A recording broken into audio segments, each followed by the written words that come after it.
Hello, welcome back to my video. This video will be split into three parts. The first part being NUS and DOMS, second part being CAPT, and third part being why you as a nursing student should join CAPT or any other RCs. The first question, what makes you want to stay in a hostel? When I first entered uni, COVID was still very novel, so all the classes were online, and I didn't want to spend my university life at home just studying. So joining a hostel and having some social life is a key part of university that I won't get to experience if I didn't join a hostel. I felt that staying at home was underutilizing the time that I had in uni, because that's like the most precious time you have. Like, it's the last time you get as a student, and it's a pity if you just spend it at home doing nothing. Question 2. What factors were you considering with RCs and hall? I had 3 factors when considering RCs and hall. The first being culture, the second being requirements to stay on, and thirdly being the money. Let's talk about the culture of halls first. I think that the culture of halls is too rabak for me, and it's not suited for me lah, okay? Like, I didn't want to spend so much of my energy and time socializing with others and joining so many activities when I can do my own things at my own freedom. So in contrast, the culture of RCs I think is more academic based, and that's something that I like because I like to learn more about things. And I would think that the RC culture is more wholesome from what I heard from friends and my own experience in CAPT. Moving on to the requirements to stay in hall is quite high. Like, in order to stay on the next sem, you have to do a few CCAs and take up a few leadership positions, and I think that is quite stressful for me, especially with my nursing curriculum in mind and the things that I want to do in uni. In contrast, the RC requirements are not that demanding. You just have to fulfill your academic modules in whatever RCs you're in, and that's it. In halls, you have to join many things to get another SEM in the hall. But in RCs, you are guaranteed a 2-year stay if you apply for the RC. That is assuming you complete your academic modules that you're supposed to complete in the RC lah. So I guess there is more freedom, and if you like academic modules more than, playing sports and socializing with others. Not saying that RCs don't have sports or socializing with others, it's just that halls have more emphasis on that. If you like sports and other leadership commitments and you want to join many things and make your life very fulfilling in university, then you can join hall. If you want to take things slowly and do it at your own pace and develop and grow at your own pace, and you like more academic things, then you can join RCs. The third factor is money. So the cost of halls is much cheaper than the cost of RCs, because you have to join many things to stay on for the next time in halls, and for RCs you just have to pay and then you get your 2 years. And for RCs you also have a compulsory meal plan that you have to pay for, so that includes breakfast and dinner. But usually for me, if I want to save money, I'll just dabao the breakfast for lunch, so that's all 3 meals completed for a day. So in this table, you can see that the halls of residence are cheaper than the RCs, and the meal plans are also cheaper than the RC meal plans. If you are struggling financially, there is a bursary that you can apply for in RCs, which I have put down in the description box below. Moving on to CAPT related questions. Why did you choose to stay in CAPT over other halls and RCs? As I said in the previous question, halls are not for me because they require too much social energy, which I don't have, and also they are too rabak for me. So halls were not in my consideration from the start. But comparing with other RCs, I chose CAPT because of the CE component, which is the community engagement component, because each RC has its own focus and CAPT's one is CE. For the other RCs like Tembusu or RC4, their focus doesn't really appeal to me. Again, I have included the link below if you want to find out more about other RCs. Next question, how is the culture like in CAPT? I think that the culture really depends on the people you're with. So in my 2 years over here, I felt that it was quite wholesome and really welcoming in general, because you can join any IGs and they'll just accept you and make you feel at home, and it's quite beginner friendly also. And there are many house events or college-wide events that you can go to, and then you can make new friends from IGs or in your CE programs that you join, junior seminars or senior seminars. There are many opportunities to make friends, and there are also many social events that are happening. For example, level bonding, house bonding, college bonding, or inter-college bonding. And I also think that there's a healthy mix of sports and non-sports interest group. Like for example, sports CCAs are like climbing, table tennis, badminton, spike ball, choke ball, captain's ball, floorball, basketball. And then for the non-sport CCAs, there are handicraft, baking, cooking, singing groups, drama groups. And there are some that I didn't mention because I don't go for those, so I don't really know what are those. But there are a lot of options for you to choose from if you come to CAPT. There are cliques in CAPT, but then these cliques are, not really exclusive most of the time, and it's normal for cliques to appear. Like even in every school or any RCs, there's confirm going to have some cliques one. But I think in CAPT it's really just very wholesome, I think.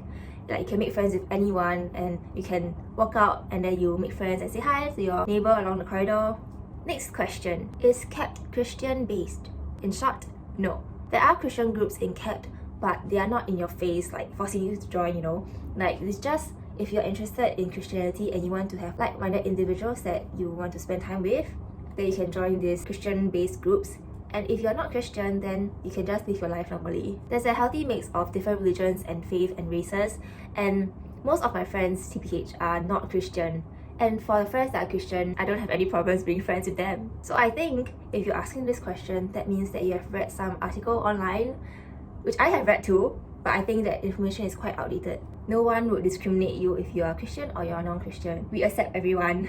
A flagship program in CAPT is called CE Fest, and in this program you get to interact with people that you don't really interact with and to learn more about these communities. For example, in the last CE Fest that I joined, you get to engage with communities like the dying trades, for example, the Chinese puppet dancing thing. I really don't know what it's called, but it's called Vanishing Trades of Singapore lah. And then you also get to engage with people from different races and religions, unsupported pregnancies, LGBTQA+ community, and also the elderly cardboard collectors. I can't remember, but there are many communities that you get to engage with, and I think that is really the essence of CAPT. Like we want to make everyone feel included and we accept everyone. We also have some speakers coming down to talk about things that they, want to talk about. These are called Master's Tea. If you join a Master's Tea, it's just one session of like maybe 2 hours where a speaker comes down to talk to you about things.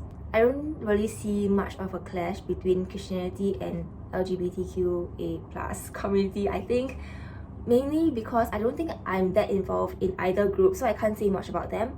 But these groups exist now. If you want to come to CAPT, I'm sure you'll feel included in a community or another. Next question, how are seminars conducted?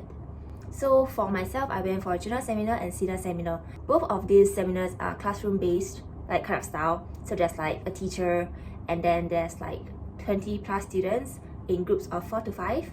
And then it's very project and group based, and there's a lot of presentations to give with a few readings to read to prep for the class. I think that the classes in university are much different from the classes in JC. Like it's less strict and there's more freedom for you to voice your opinions or debate or participate in class. There also may be field trips or other speakers coming down to talk to you about your module if your module allows for that. Next question, is there any commitment we need to have other than seminars like CE or IGs? So for IGs, it's called interest groups, and for CE, it's community engagement. So this is one thing that's super different from HOUSE. In CAPT, you don't have to commit to an interest group. They are called interest group because they are based on your interests. In HOUSE, you have to chiong for leadership positions and join as many CCAs as you can to stay on for your next sem, right? But then for CAPT, once you pay the money, you're guaranteed 2 years here. So interest group are basically for you to dabble in many sports and many non-sports IGs, and then you just try whatever you want to try. There's no fixed attendance for IGs. You just go whenever you want to, and you can go for as many as you want, whenever you want, and whenever you don't want. Just to give an example, I usually go for table tennis quite regularly, like every week. Sometimes I also go for baking, handicraft, climbing, badminton, whenever I feel like it. So there's a lot of freedom in CAPT, unlike in JC. And then for the CE stuff, I think if you come to CAPT, just do some CE stuff because that's what you come to CAPT for, right? And there's so many CE stuff that you can do, and I think it's quite interesting, like the CE Fest, and then the CE Day. There's the whole ACE wing that is active community engagement, which is dedicated to active community engagement. So in that, you can join Kindle Plus, Kindle, CAPT Spark, CAPT in Silence, CAPT in the Dark. There are so many things for you to join. I think the only commitment and requirement you need to have to stay in CAPT is the academic requirements. So I put it down here. In your 2 years in CAPT, you have to complete these 5 modules, which is based on academic year 21/22. So this is for most faculties, but for law, medicine, dentistry, and nursing students, you just need to do 1 junior seminar and 1 senior seminar, which is super worth if you're a nursing student. I'll explain why later. Next question, are there fixed timings or days where interest groups are held? Yes, but this depends on the year that you come in. and sometimes they are adjusted to accommodate other clashing events because they use the same venue. And sometimes if the multi-purpose sports hall is free, you can book that by your own self and play some sports with your friends as well. Can we join the interest group when we wish to, or is it a fixed thing we have to attend, like CCAs in JC? Whenever you wish to. How was CAPT's interview conducted?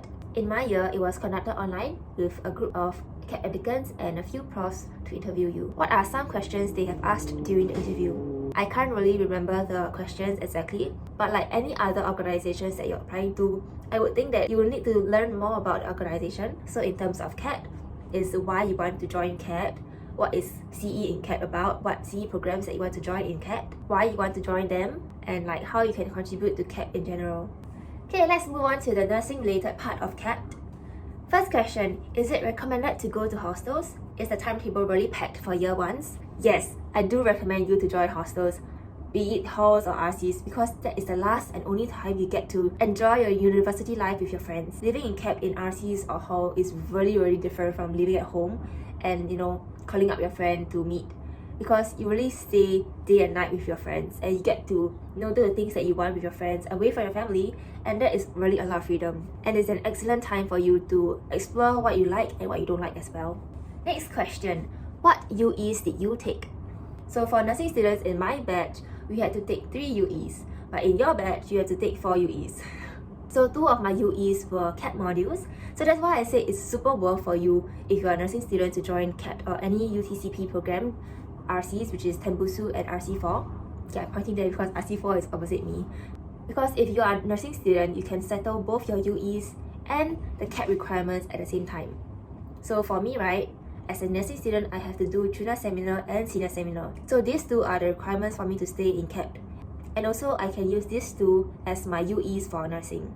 So that leaves me with 1 UE left to qualify for honours. So my third UE, I took a life science module. It's called LSM 1105 and it's about evolutionary biology. But I think now it has been renamed to LSM 2107.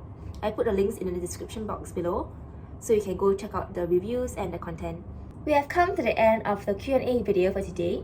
If you have any more questions, feel free to comment in the comment section below and I'll try my best to answer. Otherwise, I'll see you in the next video. Bye!